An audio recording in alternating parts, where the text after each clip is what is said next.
All right, so this is the sheet. There's a lot to talk about here. So you can even face this way. My hands might be a little bit cold, just letting you know. I want to start going down the sheet here. So we're going to locate the following structures. The medial border of the scapula is going to be right here, also known as the vertebral border. Inferior angle is this point at the bottom. And the superior angle is this point at the top right here. And the axillary border is going to be near the axillary right there, okay? So for protraction, we know this is present if the shoulders are shifted anteriorly, which there's no protraction present, you can relax. No protraction present. One muscle that protracts the scapula is going to be the serratus anterior. We'll get to that later. The one that retracts it is going to be the rhomboids, which are going to be deep to the middle traps here.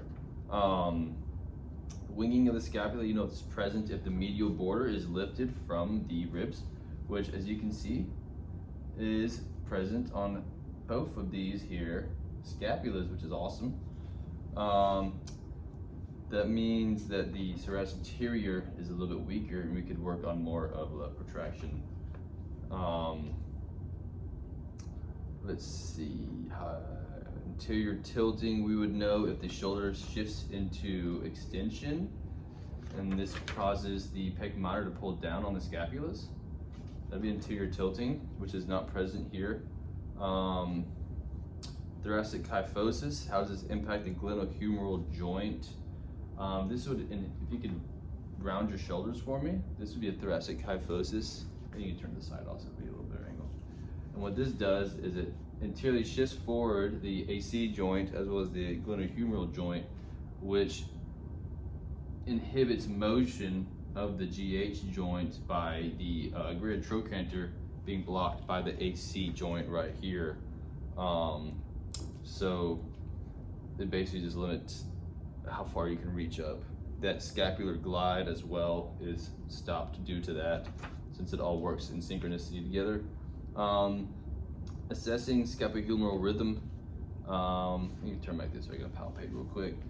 Palpate the scapula's inferior angle through the whole motion of shoulder abduction. Okay, so this is the inferior angle here. And if you just lift your arm up into shoulder abduction, you can see how the scapula moved from my position of my hand outwards.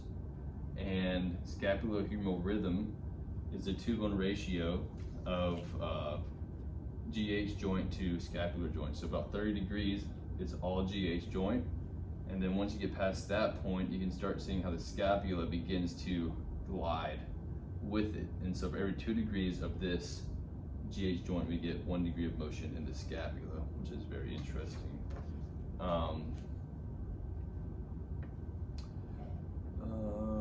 Let's see, name the force couple that produces upward rotation. So the force couple that's going to cause this is going to be the serratus anterior is pulling out, the upper traps are pulling up, and the middle traps are pulling in.